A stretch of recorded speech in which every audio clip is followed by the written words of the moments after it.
வணக்கம் அன்பு நண்பர்களே, வாழ்க வளமுடன். இன்னைக்கு நம்ம மனவளக்கலை அந்த புக்ல இருந்து ஃபர்ஸ்ட் சாப்டர், வாழ்க்கை நோக்கம்ங்கிற ஒரு சாப்டர்ல இருந்து இந்த ஒரு பகுதி, துரிய நிலை அப்படிங்கிற ஒரு பகுதி. ஆன்மா தனது பழிச்செயல் பதிவுகளிலிருந்து தூய்மை பெற ஏற்றதோர் பயிற்சி துரிய நிலை யோகமாகும். துரிய நிலைனா என்னோட அண்டர்ஸ்டாண்டிங் பாத்தீங்கன்னா, நம்ம சகசிரார சக்கரா, கிரௌன் சக்கரா, அந்த நிலையில உங்களோட ஃபோக்கஸ் வச்சு தியானம் பண்றதா துரிய நிலை அப்படின்னு என்னோட அண்டர்ஸ்டாண்டிங். உயிராற்றல் மிக நுண்ணிய இயக்க நிலைக்கு இந்த பயிற்சியின் மூலம் திரும்பும்.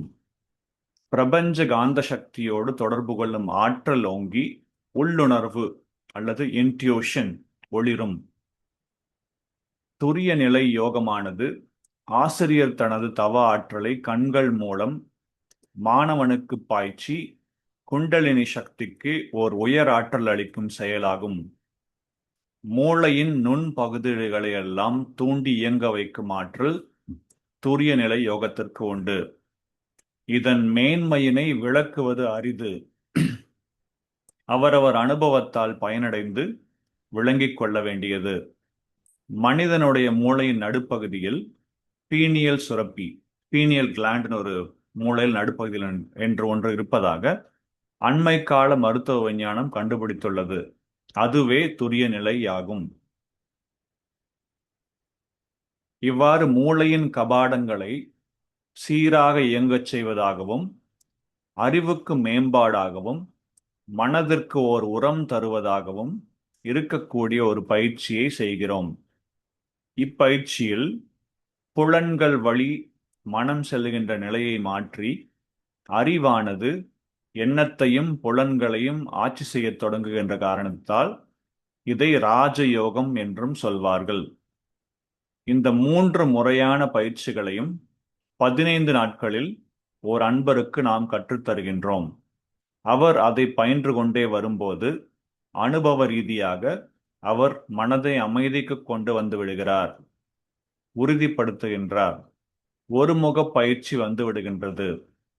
ஆனால் அதை வாழ்க்கையில் செயலாக்க வேண்டுமே. இதுவரையிலே செய்த வினை பதிவுகள் காரணமாக ஒரு மனிதனிடம் என்னென்ன இருக்கின்றன என்று பார்த்தோமேயானால், மனிதனுக்கு வேண்டாத 6 குணங்கள் உள்ளன என தெரிய வரும். அவை பேராசை, சினம், கடும் பற்று, முறையற்ற பால் கவர்ச்சி, உயர்வு தாழ்வு மனப்பான்மை, வஞ்சம், அதாவது வடமொழியில் காமம், குரோதம், லோபம், மோகம், மதம், மாச்சரியம் என்று 6 கெட்ட குணங்களும் ஒவ்வொருவரிடம் ஒவ்வொரு அளவிலே இருக்கும். அந்த குணங்களை எல்லாம் நற்குணங்களாக மாற்றி அமைத்தாலன்றி மனிதன் மனிதனாக இருக்க முடியாது. அடுத்தது அகத்தாய்வுன்னு ஒரு கான்செப்ட் கொண்டு வர்றாங்க. அகத்தாய்வு அவசியம். மனிதன் பெற்றுள்ள ஆறாவது அறிவுதான் என்ன? மனம், உயிர், மெய்ப்பொருள் என்ற 3 மறைப்பொருட்களையும் உணரத்தக்க ஆற்றலே அந்த 6வது அறிவாகும். அந்த 6வது அறிவை பெற்ற மனிதன் ஏன் அறிய வேண்டியதை அறிய முடியாமல் தவிக்கின்றான்? இந்த உலகத்திலே தவறுகள் அல்லது தீமைகள் செய்து அதன் வழியாக ஏன் துன்பம் அடைந்து கொண்டே இருக்கிறான்?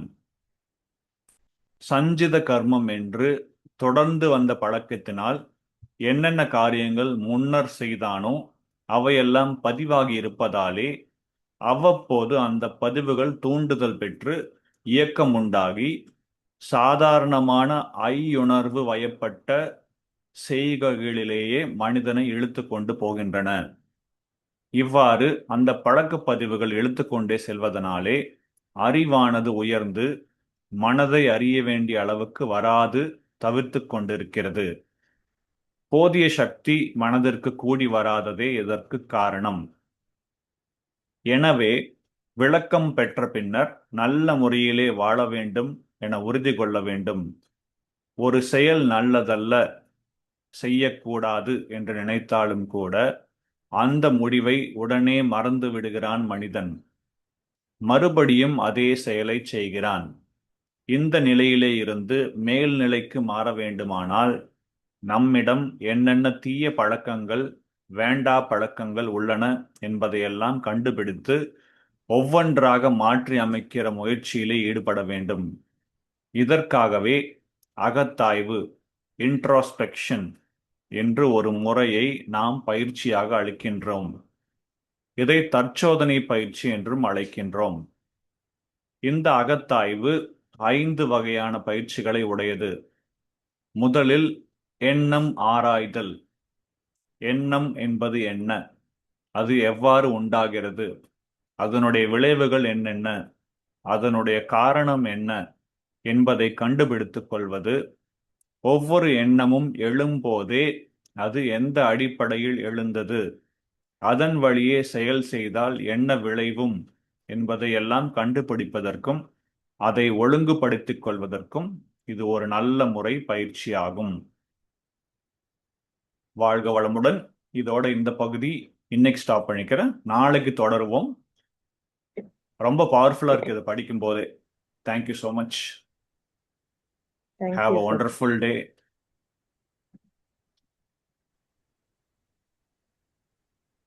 Thank you, sir.